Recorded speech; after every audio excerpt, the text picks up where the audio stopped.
Bonjour, ici Joël et Mathilde Spinks. On est heureux aujourd'hui de vous avoir avec nous et aussi heureux d'avoir encore avec nous en studio Audrey Mac. Bonjour, Pasteur Joël Bonjour. et Mathilde. Bonjour Audrey. Merci d'être là. On a passé du bon temps toute cette semaine. Et la semaine se défile vite, hein, Oui. ça va vite. C'est formidable. C'est une super de bonne série sur la confession de la parole de Dieu. Et puis, je sais, toi, tu fais le tour de la planète en prêchant un message de foi et de victoire. Et puis aujourd'hui, on a le privilège de partager à la télévision avec nos amis à la maison. Et on va continuer dans cette série en parlant encore de la confession de la parole de Dieu. Et puis, on a vu plusieurs choses. La première émission, c'était vraiment sur l'importance de recevoir cette révélation de Dieu parce que des fois, les gens peuvent comprendre des principes et essayer d'une façon charnelle, OK, je veux appliquer la parole. Mais quand c'est l'Esprit de Dieu qui nous révèle des choses, là, c'est tellement doux et léger. Hein? Oui. Et puis, c'est merveilleux, on est béni. On a vu l'importance de recevoir cette révélation-là et puis aussi comment l'appliquer dans nos vies. Mon épouse Mathilde a aussi partagé des choses où elle a vécu sa propre guérison en appliquant les lois spirituelles que Dieu nous donne. Puis, on a vu aussi, dans notre dernière émission, qu'il y a toutes sortes de mauvaises compréhensions concernant la confession. Des fois, les gens s'imaginent qu'on est légaliste si on dit on va parler comme Dieu, mais c'est pas une question de légalisme, c'est vraiment un privilège où on peut s'accorder avec ce que Dieu a dit et puis avancer dans la présence de Dieu à ce niveau-là. Donc aujourd'hui, ce qu'on veut faire, c'est parler du combat de la foi. Parce que, en fait, Dieu nous donne un seul combat. C'est pas un combat contre la maladie. On va pas combattre pour les finances, on va combattre dans la foi. Si on comprend comment on peut opérer à ce niveau-là, que ce soit la maladie ou les finances, peu importe, c'est toujours le même combat, le combat de la foi. Et puis, je sais, Audrey, toi, tu nous partageais juste ici avant l'émission que tu as vécu une percée au niveau de ta santé parce que tu avais été diagnostiqué avec le cancer, mais tu as été guéri. Tu as appliqué, oui, certainement, la confession. Tu ne disais pas constamment « je suis malade », mais tu as aussi décidé de limiter certaines paroles. Est-ce que tu veux partager un peu? Oui, c'est en fin de compte, c'est quand j'ai appris que j'avais le cancer des os. Bon, déjà une vérité, on en a parlé dans les émissions précédentes, c'est qu'on doit être vraiment fondé dans la parole, parce que c'est la parole qui nous donne la foi, c'est la parole qui nous persuade des bénédictions que Dieu nous a données. Et donc j'étais fondée dans la parole. Et quand j'ai appris que j'avais le cancer, c'est vraiment le Saint-Esprit qui m'a guidée, comment appliquer cette parole, qui m'a guidée dans certaines choses. Et une des choses qu'il m'a dit, ne dis à personne que tu as le cancer. À l'époque, j'ai pas compris vraiment pourquoi. Mais je l'ai faite, j'ai vraiment, parce que le Saint-Esprit, il est là pour nous guider vers la victoire, pour nous aider. Et donc, il m'a dit, ne dis à personne que tu as le cancer, sauf 5 personnes qui croient comme tu crois, qui savent que la guérison t'a déjà été donnée, que tu l'as reçue. Donc, personne ne savait que j'avais le cancer, que 5 personnes, et je leur ai dit, ne priez pas pour moi, seulement remerciez le Seigneur pour ma guérison, parce que je sais que je l'ai reçue. Mais c'est avec du recul, des années plus tard, que j'ai compris ce que le Saint-Esprit, pourquoi il m'avait demandé de faire cela. Parce que, en fin de compte, personne ne savait que j'avais le cancer, personne ne me demandait comment j'allais. Oui. Personne ne pleurait ou pleurnichait à mon sujet. Personne me disait « Oh, Audrey, comment vas-tu » Oui, c'est ça, les gens n'avaient pas l'opportunité de s'apitoyer sur ton sort. Et en fin de compte, qu'est-ce que je fais? Le Saint-Esprit m'a protégée de moi-même et m'a protégée des personnes qui parleraient d'une manière négative ou qui parleraient dans l'incrédulité. Et en fin de compte, parce que personne ne savait que j'avais le cancer, personne ne m'a rien demandé et je n'étais pas tentée de dire des choses qui, en fin de compte, annuleraient ou qui ralentiraient ma guérison ou annuleraient ma guérison. Moi, je me rappelle toujours quand j'ai lu dans Luc 1, verset 40, quand Zacharie était dans le temple et qu'il a vu l'ange Gabriel qui lui a dit l'année prochaine en ce temps-ci Élisabeth sera enceinte. Mais là on parle d'un homme qui était un sacerdote de Dieu, un homme de Dieu qui connaissait le Tanakh et le Torah par cœur. Il savait que il avait entendu d'Abraham et Sarah, mais pourtant il a refusé de croire. Ses paroles étaient négatives, c'était de l'incrédulité. Et qu'est-ce que Dieu a dû faire? Il a dû lui fermer la bouche. Mais c'était pas un acte de colère pour le punir, non, c'était un acte pour le protéger de lui-même, de façon que, pour que la promesse se réalise. Exactement, Mathilde, pour que la promesse se réalise, pour qu'il puisse voir la manifestation. En fin de compte, Dieu a dit, si Zacharie continue à parler d'une manière négative, alors la manifestation ne va pas être possible. Le miracle sera impossible. Alors Dieu, pour protéger, en fin de compte, lui a dit lui dire, bon, on lui ferme la bouche. Dieu est bon, hein? Dieu est bon, c'était un acte de miséricorde, d'amour, en fin de compte. Mais ça pourrait paraître comme un mystère, tu sais, quand on comprend pas le sens. Tu dis, mais pourquoi qu'il lui a fermé la bouche? Et on dirait que c'est du jugement, les gens disent c'est Dieu qui était en colère, qui a jugé. Exactement. C'est ça, on peut comprendre, il y a vraiment une puissance dans la parole de Dieu et la parole de Dieu dans notre bouche. Et c'est pour ça, moi, je trouve ça vraiment formidable parce que autant on peut enseigner que c'est important de déclarer la parole de Dieu, des fois, c'est important aussi de retenir nos paroles dans le sens de pas afficher à la planète qu'on a un défi parce que c'est pas tout le monde qui peut s'accorder nécessairement ou qui a ton niveau de foi, par exemple. Moi, je vois même en connaissant la parole, la manifestation de ma guérison, ça s'est fait en 9 mois. Wow. Et il y a des jours où j'étais forte, où ma confession aurait été bonne, mais il y a des jours où j'étais un peu plus faible ou vulnérable, où j'aurais été tentée de dire « Oh, je me sens pas bien » ou « J'ai de la douleur » ou des choses qui auraient... Et c'est ça, le principe, c'est que Dieu a dû fermer la bouche de Zacharie pour l'empêcher de dire des choses négatives, ou parce que s'il aurait dit des choses négatives, ça aurait eu le potentiel d'arrêter le miracle. Et c'est ça, nous, ce n'est pas comme tu dis, Pasteur Joël, c'est pas simplement dire la bonne confession, mais de surveiller, en fin de compte, de faire attention, parce que ce que l'on dit, on a vu, Proverbe 21, de la bouche, la mort et la vie sont dans la puissance, de la langue, le pouvoir de la langue. Et donc, c'est une des choses que le Saint-Esprit m'a aidé à faire, que j'ai compris bien plus tard. C'était de surveiller ma bouche.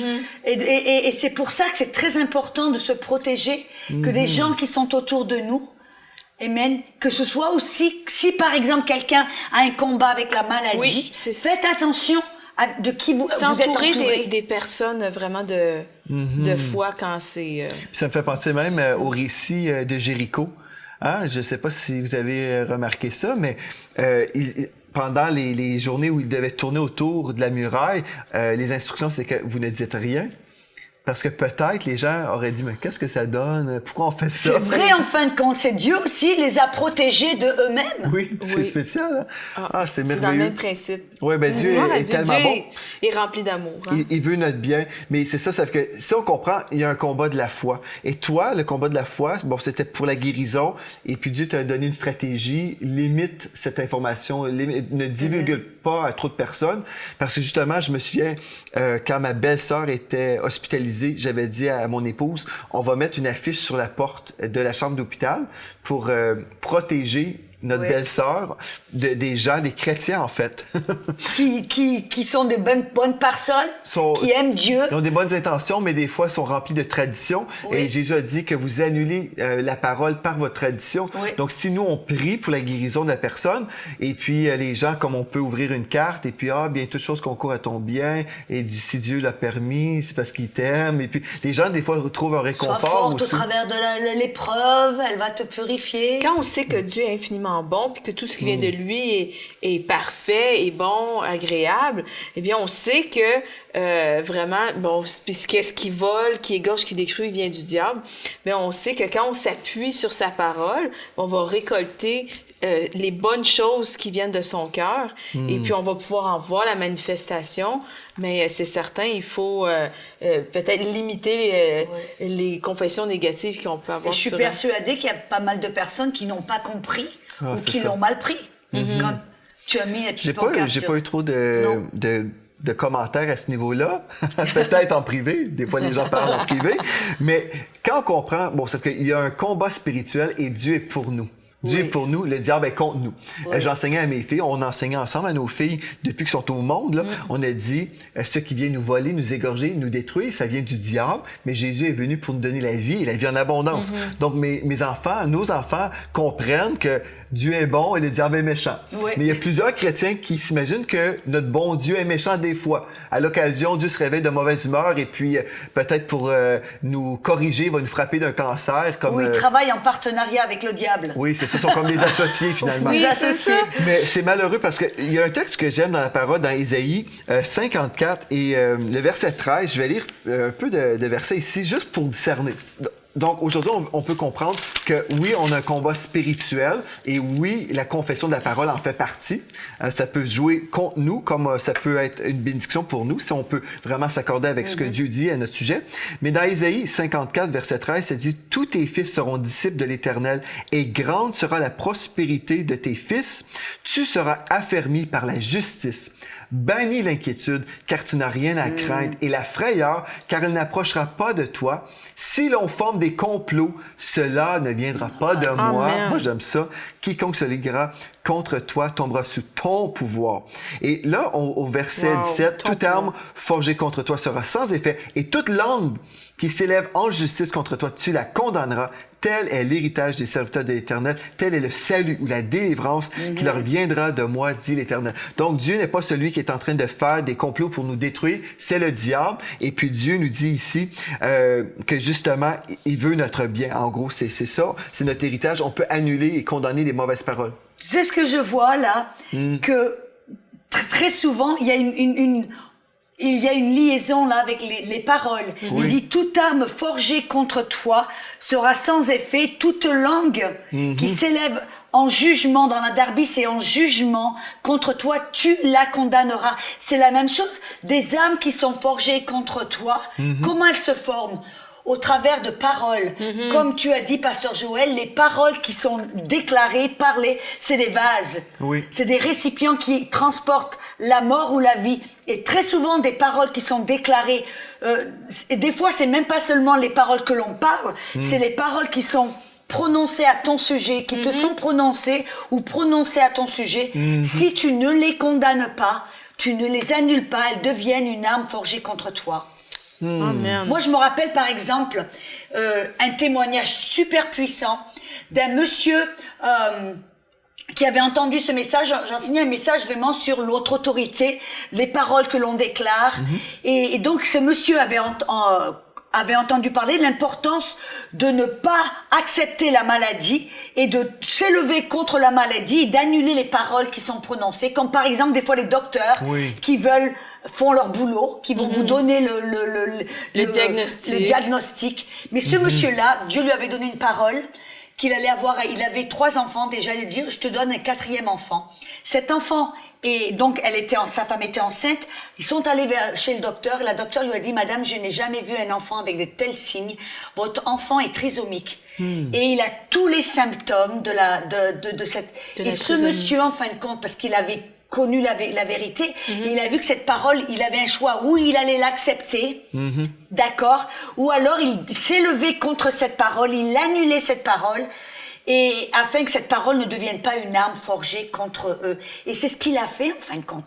D'une manière gentille, il a dit, docteur, je comprends, vous faites votre boulot, mais non, je n'accepte pas ce diagnostic parce que j'ai une parole de Dieu qui m'a dit que c'est lui qui me donnait cet enfant. Et Dieu, quand il nous donne quelque chose, c'est bon. Amen. Alors, et donc, d'une manière gentille, il a dit non, je n'accepte pas. Dieu, cet enfant va naître parfait. Il a parler, déclarer la vie, il a remplacé, comme on dit, ces paroles qui transportaient en fin de compte la maladie et la mort, il les a remplacées et les a annullées en disant non, mon enfant va naître en bonne santé. Parce qu'il aurait pu l'accepter comme étant une fatalité, puis souvent quand on vit une situation difficile, la maladie, la pauvreté, peu importe ce qui vient contre nous, souvent on peut juste l'accepter comme étant une... Surtout quand ça vient des docteurs, parce qu'on se dit, bon, ils savent de quoi ils parlent. Ils sont en autorité.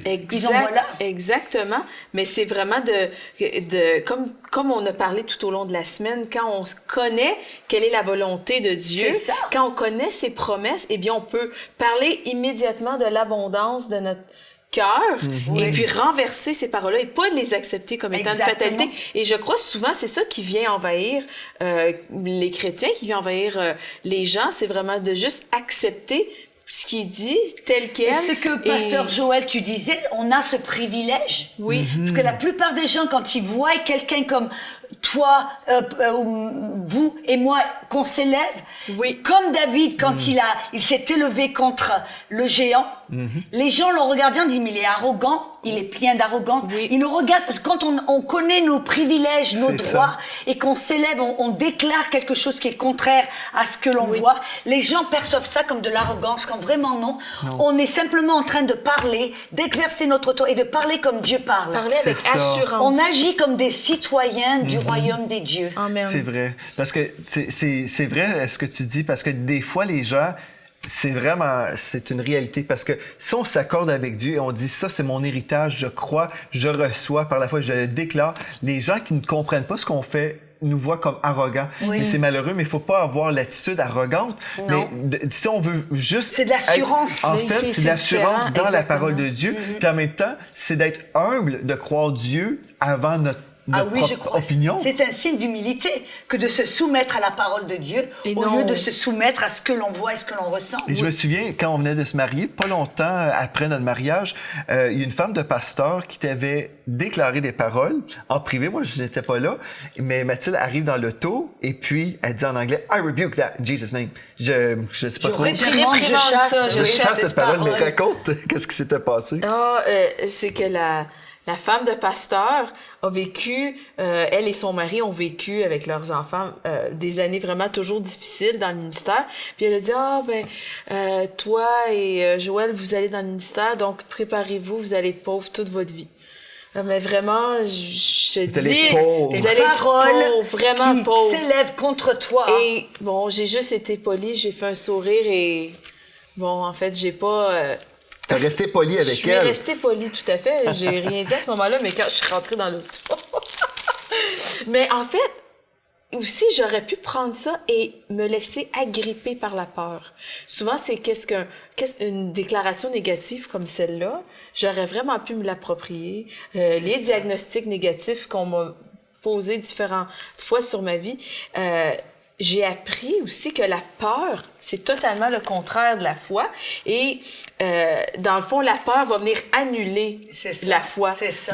Donc, si je nourris cette peur, ben là, ma foi, je suis pas dans la foi, je déplais à Dieu. Et je peux pas combattre le bon combat de la foi si je suis dans la peur. Mais t'as annulé la parole tout de suite. Tout En à rentrant fait. dans l'auto, C'est ça. t'as dit « J'annule ces paroles-là » en Mais anglais. j'aurais Tu pu as dit. avoir peur, mais j'ai choisi de croire, non, Dieu pourvoira tous nos besoins, avec richesse et gloire en Jésus-Christ. C'est ça, tu as remplacé C'est ça, faut cette parole remplacer. négative qui était pleine d'incrédulité, de pauvreté, Mais en fait, c'est ce qu'ils avaient vécu. Oui. Et puis, elle, en tant que femme de pasteur, elle avait vécu la pauvreté. Et puis, elle parlait de son expérience. Oui. Et puis, c'est normal, on doit s'attendre d'être pauvre dans le ministère. Mais au ciel, tu vas avoir une belle récompense. Elle voulait être gentille, la dame, Oui. là. C'est pas une dame Non, non, méchante. elle était pas mal intentionnée. Elle était pas mal Non, non. intentionnée, mais si on ne connaissait pas notre héritage en Christ, C'est on aurait ça. pu dire, ah, bien, c'est normal.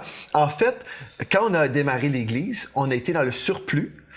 Mais on l'a déclaré parce que ça fait des années qu'on connaît notre héritage en Christ. Et puis, moi, depuis des années, je dis, j'ai un grand Dieu et je m'attends à vivre des grandes choses. Puis les gens, des fois, pouvaient même penser que c'était de l'arrogance. Mais c'est pas grâce à moi, c'est parce que Dieu est ma source. C'est ça. C'est pas à cause que je mérite quoi que ce soit. Non, si je mérite quelque chose, bien, c'est d'être comme tout le monde en enfer. Mais par la grâce de Dieu, Dieu m'a sauvé. Il est ma source en toutes choses pour la santé, pour les finances. Donc, si Dieu prend soin de moi, je sais que mon père est un bon père. Et puis, moi, je veux pas laisser mes enfants dans le besoin, mais je veux prendre soin de mes enfants. Et comme je suis un enfant de Dieu, ma femme est une fille de Dieu aussi. Quand on a démarré l'Église, on était certain, on va être dans l'abondance. Et puis, on était dans l'abondance. Même, il y a des ministères qui me contactaient pour nous demander si on avait besoin d'aide. Et non, on était bien. On était bénis. Et puis, on n'a jamais eu de besoin, de manque, parce que Dieu est toujours bon. Et quand il y a eu des temps où, peut-être, OK, l'argent diminuait un peu, on ne demandait pas aux gens de l'aide. On disait, Seigneur, tu es notre source. Et puis, je disais, Seigneur, voici notre besoin. Et on avait toujours la réponse. Parce que, comme ma femme vient de citer dans Philippiens 4, 19, et mon Dieu pourvoira à tous vos besoins selon sa richesse, avec gloire, Avec en gloire. Jésus-Christ, en plus. Donc, selon sa richesse, je sais que mon Dieu n'est pas Possède sur tout. l'assistance sociale, Toute richesse. mais mon Dieu possède tout l'or et l'argent. Donc, c'est selon sa richesse, avec gloire en plus en Jésus-Christ. Avec gloire, ça veut dire que tu sais que ça vient de Dieu. Amen. T'es pas en train de te demander, parce que tu as dit à un tel ou tu as dit à un tel. Avec gloire, je sais que c'est une situation où tu sais que qu'il y avait seulement Dieu qui pouvait le faire. Souvent, C'est c'est ça. des choses qu'on ne sait pas imaginer aussi. Des fois, on essaye d'aider Dieu un petit peu. Oui. Ah, ben, je vais l'aider à pourvoir pour ça ou à accomplir la promesse. Mais Dieu agit avec gloire au-delà de ce qu'on peut Mais penser ou imaginer. le combat spirituel qu'on parle aujourd'hui, oui, il y a un combat. Parce que s'il y a une victoire, c'est parce qu'il y a eu un combat. Exactement. Mais le combat, c'est toujours au niveau de notre foi. Est-ce qu'on va s'accorder avec le rapport de Dieu? Est-ce qu'on va se confier en Dieu ou est-ce qu'on va se confier en nous-mêmes? Quand on se confie en nous-mêmes, on va toujours créer un plan B. Parce que bien, oui, Dieu l'a dit, mais peut-être, dans mon cas, Dieu va faillir et puis je suis mieux de me créer un plan B. Mais le plan B, c'est toujours un détour. Moi, je crois qu'il y a quelque chose d'important d'ajouter, là, c'est que très souvent, surtout quand on parle de la confession, de la foi, c'est que les gens s'imaginent que notre foi, c'est pour forcer Dieu à faire quelque chose, ou que notre confession, c'est pour créer quelque chose qui n'existe pas. Mais ça, c'est un faux concept. Notre foi ne peut pas forcer Dieu à faire quoi que ce soit, parce que Dieu, premièrement, ne change pas. Et la bonne nouvelle, c'est qu'on n'a pas besoin de le motiver, de le forcer, de le convaincre. La foi doit être basée sur ce que l'on sait que Dieu a déjà fait. C'est Amen. là, on sait que par exemple, ce que Jésus a pourvu sur la croix, que ce soit les bénédictions spirituelles, que ce soit le salut, la bénédiction financière, la délivrance, la guérison, la sagesse, tout ce dont nous avons besoin, selon Pierre, pour vivre cette vie en sainteté et en victoire, ça nous a déjà été donné. Donc, Amen. notre foi, notre combat, en fin de compte, notre combat, c'est pas d'essayer d'obtenir quelque chose de Dieu. Notre combat, c'est de rester, en fin de compte, dans cette position où on a reçu ce que l'on a demandé. Demandez, vous recevrez. Jésus a dit, vous devez croire que vous l'avez déjà reçu. Notre combat, c'est de rester en fin de compte dans cette position de repos en disant, j'ai pas essayé de l'obtenir, je l'ai déjà. Et ma confession, ce n'est pas essayer pour créer quelque chose qui n'existe pas, c'est pour, comme je disais avant, appeler et déclarer quelque chose que je sais existe dans le monde spirituel, mais c'est invisible. Je peux pas le voir ou le sentir, mais je sais que c'est réel, alors je le déclare. Ma guérison, ou mes bénédictions financières, ou quoi que ce soit, je le déclare parce que je sais que c'est réel, que Dieu me l'a déjà donné. Amen. Et mon combat, c'est de rester dans ce repos en disant, j'ai pas besoin de courir à droite et à gauche. J'ai pas besoin d'avoir une autre prière ou imposer de faire quoi que ce soit. Si je l'ai reçu, c'est moi qui l'ai. Et ma déclaration, c'est de dire, je l'ai déjà. Que le faible dise, je suis guéri. Que je suis fort. Que le malade dise, je suis guéri. Que le pauvre dise, je suis béni. Si je comprends mon identité en Christ, bien là, c'est ça qui est merveilleux. J'ai mon identité, mon héritage en Christ, mais là, la manifestation n'est pas toujours là. Donc, c'est là où les gens deviennent confus. C'est écrit, je suis guéri, mais dans mon corps, j'ai mal. Mais si on comprend, comme Mathilde a expliqué, elle a reçu la révélation qu'elle était guérie et le diable voulait la rendre malade.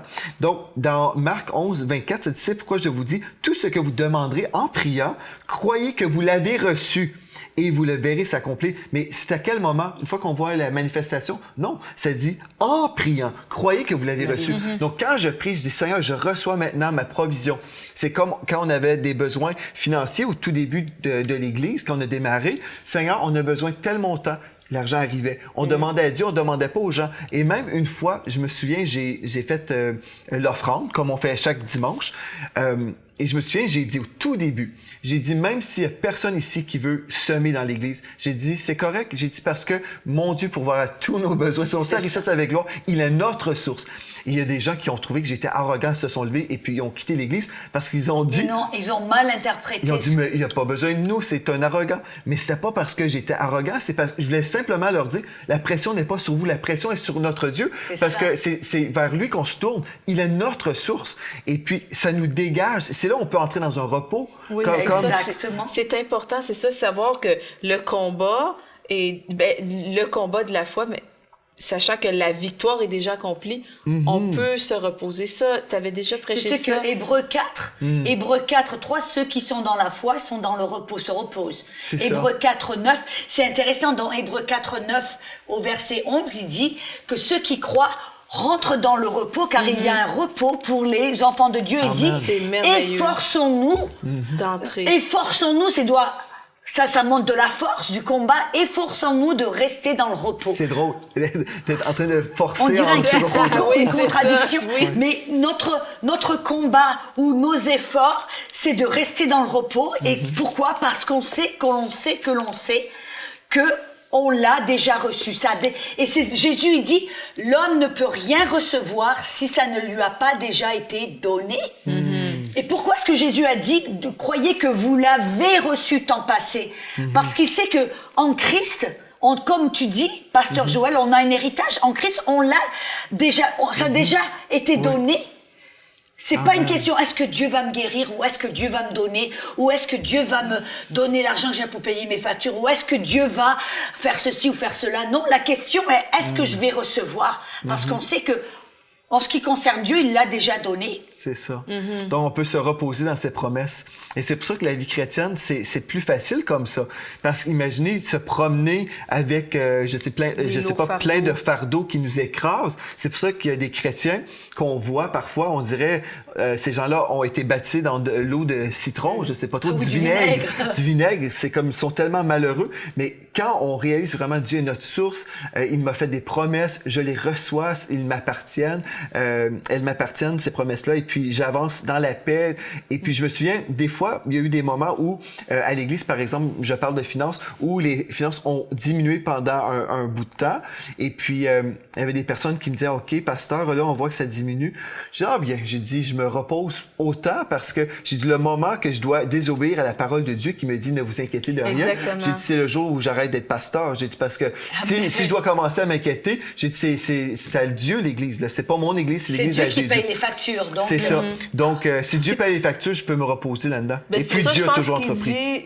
Je pense que c'est pour ça que la parole dit, efforçons-nous donc d'entrer dans ce repos. Parce que je pense que, je veux dire, facilement, on pourrait tomber dans la désobéissance en s'inquiétant. Et les gens souvent me demandent, ils disent, mais Audrey, tu nous dis de nous reposer. Et un autre verset qui nous dit, combat le combat ou efforce-toi. Et c'est quoi? Moi, je leur dis, mais quand tu sais que tu es dans le repos, c'est que tu sais que tu as déjà reçu. Tu arrêtes d'aller à droite et à gauche pour essayer de l'obtenir. Tu te reposes. C'est pour ça que Jésus est assis. Ouais. Parce qu'il l'a déjà fait, hop, c'est fait. Amen. Il y a un texte qu'on a cité, mais je vais lire maintenant. 1 Timothée 6, 12 nous dit « Combat le bon combat de la foi, saisis la vie éternelle à laquelle tu as été appelé. » Mais ça dit « Combat le bon combat de la foi ». C'est pas le combat déprimant. Mauvais combat. C'est pas le mauvais, mais c'est le bon combat de la foi. Pourquoi? Parce qu'on va toujours remporter. On est toujours victorieux en Christ. Parce que la victoire est déjà accomplie. Pour nous, tout est accompli en Christ. Nous sommes juste là, bénis. Nous recevons de sa victoire, de son onction, de sa présence dans nos vies. Nous allons de gloire en gloire, si on peut s'accorder avec ce qu'il a dit à notre sujet. Amen. Amen. Bien, merci Audrey d'avoir été là. On va poursuivre demain. Mon épouse va être là aussi. On va continuer dans cette belle série sur la confession de la parole de Dieu. J'espère que vous grandissez dans les voies de Dieu. Et puis d'ici à demain, merci d'avoir été là et soyez richement bénis.